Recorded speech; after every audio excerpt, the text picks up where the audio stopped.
ಈ ಜಾತಿ ಗಣತಿಯಲ್ಲಿ ಒಂದು ಜಾತಿ ಇನ್ನೊಂದು ಜಾತಿ ಮೇಲೆ ಎತ್ಕಟ್ಟೋದು, ಆ ಜಾತಿ ಈ ಜಾತಿ ಬಯಸೋದು, ಆ ಧರ್ಮನ ಈ ಧರ್ಮ.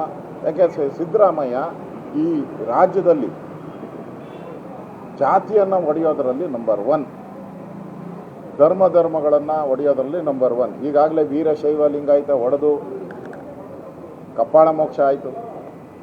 ಈಗ ಹಿಂದೂಗಳನ್ನು ಹೊಡಿತಾ ಇದ್ದಾರೆ ನೋಡಿ. ಸಲೀಸಾಗಿ ಸಿಗೋದು ಹಿಂದೂಗಳೇ.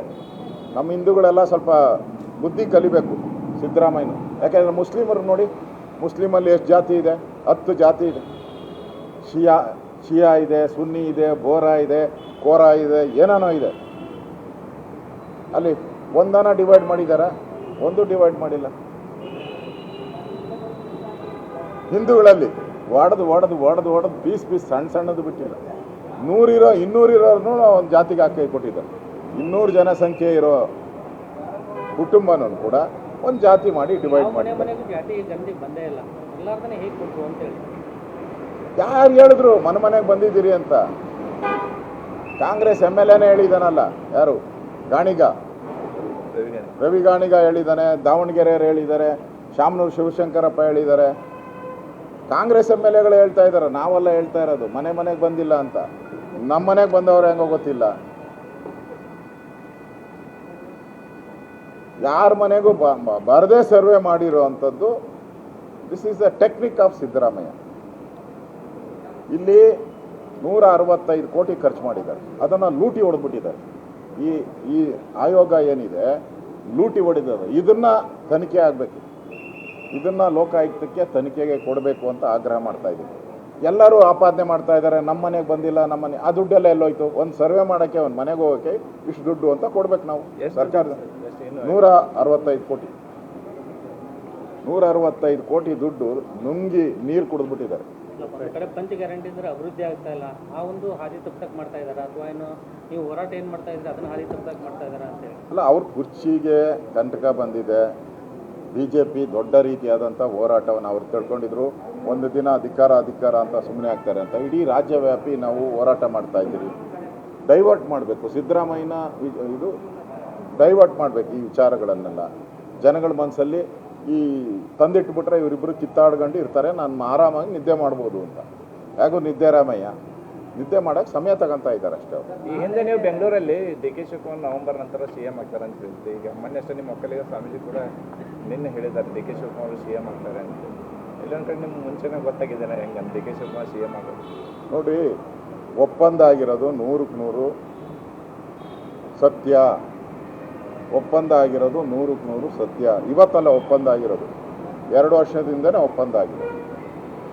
100ಕ್ಕೆ 100 ಸತ್ಯ. ಈಗ ಸಿದ್ದರಾಮಯ್ಯ ಮಾತು ತಪ್ತಾ ಇದ್ದಾರೆ ಅಷ್ಟೇ ಇಲ್ಲಿ ನಡೀತಾ ಇರೋದು. ಅಲ್ಲ, ಕಾಂಗ್ರೆಸ್ಸಲ್ಲಿ ಒಂದು ರೀತಿ ದಂಗೆ ಹೇಳ್ತಾರೆ. ಈಗಾಗಲೇ ಅಭಿವೃದ್ಧಿಗೆ 2 ವರ್ಷದಿಂದ ಯಾರು ಹಣ ಬಿಡುಗಡೆ ಮಾಡದೆ ಕಾಂಗ್ರೆಸ್ MLAಗಳು ದಂಗೆ ಹೇಳಿದ್ದಾರೆ. ಎಲ್ಲ ಹೇಳ್ತಾ ಇದ್ದಾರೆ ಕಾಂಗ್ರೆಸ್ MLAಗಳು.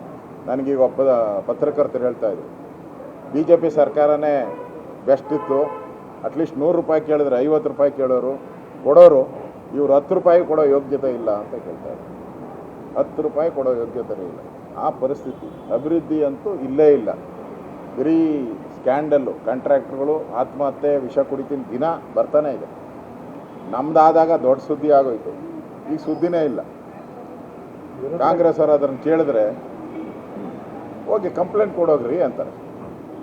ಲೋಕಾಯುಕ್ತ ಕಂಪ್ಲೇಂಟ್ ಕೊಡ್ರಿ, ಎಲ್ಲಿ ಬೇಕೋ ಕಂಪ್ಲೇಂಟ್ ಕೊಡ್ರಿ ಅಂತಾರೆ. ಆವಾಗ ಆ ಕಂಪ್ಲೇಂಟ್ ಇಟ್ಕೊಂಡೆ ಆಟ ಆಡಿದ್ರು.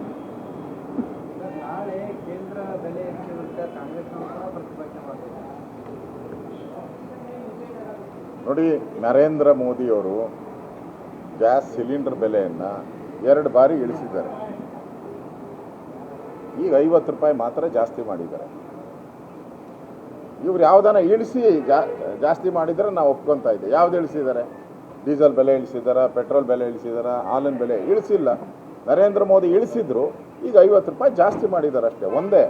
ಇವರು ಯಾವುದನ್ನು ಬಿಟ್ಟಿಲ್ಲಲ್ಲ. 50 ಬೆಲೆ ಏರಿಕೆ ಆಗೋಗ್ಬಿಟ್ಟಿದೆಯಲ್ಲ. ಹಾಲು, ಆಲ್ಕೋಹಾಲು, ಸ್ಟ್ಯಾಂಪ್ ಡ್ಯೂಟಿ, ಮನೆ ತೆರಿಗೆ, ನೀರಿನ ತೆರಿಗೆ, ಕಸದ ತೆರಿಗೆ, ಏನೇನು ತೆರಿಗೆ ಇದೆ ಎಲ್ಲ ಹಾಕ್ಬಿಟ್ಟಿದ್ದೀರಲ್ಲ.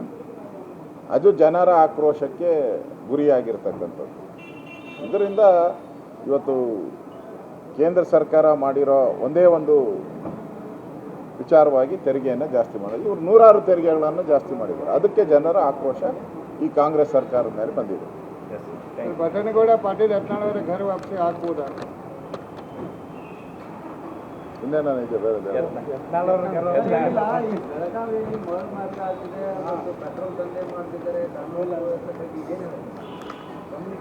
ಈ ರಾಜ್ಯದಲ್ಲಿ ಕಾನೂನು ಸುವ್ಯವಸ್ಥೆನೂ ಇಲ್ಲ, ಗೃಹ ಸಚಿವರು ಅನ್ನೋರು ಇಲ್ಲೇ ಇಲ್ಲ. ದಿನನಿತ್ಯ ರೇಪ್ ಆಗಲಿ, ರೇಪ್ ಆದರೆ ಏನಂದ್ರು, ಇಷ್ಟು ದೊಡ್ಡ ನಗರದಲ್ಲಿ ಅದು ಕಾಮನ್ ಅಂತಂದ್ರು, ಬೆಂಗಳೂರಲ್ಲಿ ಕಾಮನ್ ಅಂದರು. ಮತ್ತು ಅಂಕಿ ಅಂಶ ಕೊಡ್ತಾರೆ. ಹಿಂದೆ 100 ಆಯಿತು, ಈಗ 90 ಇದೆ ಅಂತೇಳಿ ಅಂಕಿಅಂಶ ಕೊಡ್ತಾರೆ.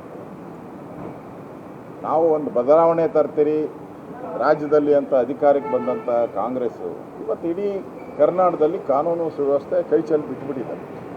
ಆದ್ದರಿಂದ ಈ ಸರ್ಕಾರದ ಮೇಲೆ ಯಾರಿಗೂ ಭರವಸೆ ಇಲ್ಲ. ಜನ ಇವತ್ತು ಈ ಸರ್ಕಾರ ಯಾವಾಗ ತೊಲಗುತ್ತೋ, ಯಾವಾಗ ಈ ಬೆಲೆ ಏರಿಕೆ ನಿಲ್ಲುತ್ತೋ ಅನ್ನೋ ಯೋಚನೆಯಲ್ಲಿ ಈ ಜನ ಇದ್ದಾರೆ. ಅದರಿಂದ ಈ ಸರ್ಕಾರ ಕಾನ್ಫಿಡೆನ್ಸ್ ಕಳ್ಕೊಂಬಿಟ್ಟಿದೆ. ಇದು out going government, stable government ಅಲ್ಲ, ಇದು out going government. Out going ಹೋಗೋವಾಗ ಏನೇನು ಮಾಡಬೇಕು ಅಷ್ಟೆಲ್ಲ ಲೂಟಿ ಹೊಡ್ಕೊಂಡು ಹೊರಟೋಗ್ತಾರೆ. ಸರಿಗ ನೀವು ವಿಪಕ್ಷ ನಾಯಕರಿದ್ದೀರಿ. ಬೆಳಗಾವಿ ದೊಡ್ಡ ಜಿಲ್ಲೆ, ಬೆಳಗಾವಿಯಲ್ಲಿ ಹೆಚ್ಚಿನ ಶಾಸಕರು ಯಾವ ಪಕ್ಷದ ಬರ್ತಾರೆ ಆ ಸರ್ಕಾರ ಬರುತ್ತೆ. ಸೊ ಹಾಗಾಗಿ ನಿಮ್ಮ ಬೆಳಗಾವಿ ಜಿಲ್ಲೆಯಲ್ಲಿರ್ತಕ್ಕಂಥ ಬಣ ರಾಜಕಾರಣ, ಈ ಶಾಸಕರ ಮಧ್ಯೆ ಇರ್ತಕ್ಕಂಥ ಹೊಂದಾಣಿಕೆ ರಾಜಕಾರಣ, ಇದಕ್ಕೆ ಬರೀಕಾಗುವಂಥ ಕೆಲಸ ಆಗಿರ್ಬೋದು, ನಿಮ್ಮ ಪಕ್ಷದ ನಾಯಕರು ಒಂದು ಹುಟ್ಟುವಂಥ ಕೆಲಸ ಆಗಿರ್ಬೋದು, ಈ ಕೆಲಸ ಆಗುತ್ತಾ ಅಂತ? ಅಲ್ಲ, ಇನ್ನೂ ಚುನಾವಣೆ ಭಾಳ ದೂರ ಇದೆ. ಈಗ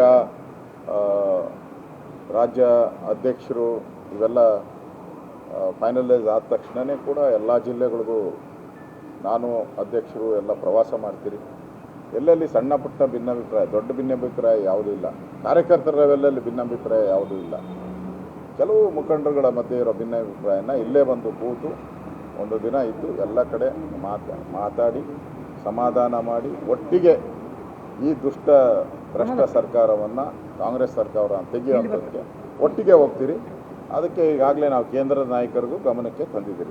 ದೋಸ್ತಿ ಸರ್ಕಾರ ತೊಗೊಂಡು ಬಂದಂಥ ಶಾಸಕರು ಈಗ BJP ಮೂಲೆ ಗುಂಪಾಗಿದ್ದಾರಾ ಅಂತ? ಹಾಗೇನಿಲ್ಲ, ಯಾರು ಮೂಲೆ ಗುಂಪು ಅನ್ನೋ ಪ್ರಶ್ನೆ ಇಲ್ಲಿ ಉದ್ಭವ ಆಗೋದೇ ಇಲ್ಲ. ಎಲ್ಲರೂ ಸಮಾನರು. ಇಲ್ಲಿ ಹೊಸ್ದಾಗಿ ಬಂದಿರೋರು ಆಳಬರು ಅನ್ನೋ ಪ್ರಶ್ನೆ ಇಲ್ಲ. ನಾವೆಲ್ಲರೂ ಒಟ್ಟಿಗೆ ಒಂದೇ ಸಮಾನರು, ಎಲ್ಲರೂ ಒಟ್ಟಿಗೆ ತಗೊಂಡೋಗಿ ಅಂತ ಮಾಡಿದಿರಿ. ಮತ್ತು JDS ಕೂಡ ಇವಾಗ ನಮ್ಮ ಜೊತೆ ಬಂದಿರೋದ್ರಿಂದ ನಮ್ಮ ಶಕ್ತಿ ಇನ್ನಷ್ಟು ಬಲ ಆಗಿದೆ. ಮೊನ್ನೆ ನೀವು ನೋಡಿದ್ದೀರ, ಹಳೆ ಮೈಸೂರು ಪೂರ್ತಿ ಆಲ್ಮೋಸ್ಟ್ ಆಲ್ 95% ನಾವು ಸೀಟ್ಗಳಲ್ಲಿ ಗೆದ್ದಿದ್ದು, 95% ಸೀಟ್ ಗೆದ್ದಿದ್ದು. ಅದರಿಂದ ಮುಂದೆ ಏನಿದ್ರು BJPಯ ಕಾಲ. ಅದಕ್ಕೆ ನಡ್ಗೋಗಿದ್ದಾರೆ. ಕಾಂಗ್ರೆಸ್ ಗೊತ್ತಾಗ್ಬಿಟ್ಟಿದೆ ಇನ್ನು ನಾವು ಗೆಲ್ಲಲ್ಲ ಅಂಥೇಳಿ, ಅದಕ್ಕೆ ಜಗಳ ಶುರುವಾಗಿರೋದು. ಮುಖ್ಯಮಂತ್ರಿ ಕುರ್ಚಿ ಜಗಳ ಇವಾಗೇ ಶುರುವಾಗಿರೋದು. ಯಾಕೆ ಅಂದರೆ DKಗೆ ಗೊತ್ತಾಗ್ಬಿಟ್ಟಿದೆ ನೆಕ್ಸ್ಟು ನಾವು ಬರಲ್ಲ, ತಗೊಳೋದಿದ್ದರೆ ಇವಾಗೇ ತಗೊಬೇಕು, ಅದಕ್ಕೆ ಒದ್ದು ಕಿತ್ಕೊತೀನಿ ಅಂತ ತೀರ್ಮಾನ ಮಾಡಿದ್ದಾರೆ. ಆ ಒದ್ದು ಕಿತ್ಕೊಳೋದನ್ನು ನೋಡ್ತೀರಿ. ಅವಾಗ ದಂಗೆ ಎದ್ದಾಗ ಏನು ಮಾಡಬೇಕು ನಮ್ಮ ಪಾರ್ಟಿ ಹೈಕಮಾಂಡ್ ಜೊತೆ ಚರ್ಚೆ ಮಾಡ್ತೀವಿ. ನವೆಂಬರ್ ಕೊಟ್ಟಿದ್ದೀನಲ್ಲ.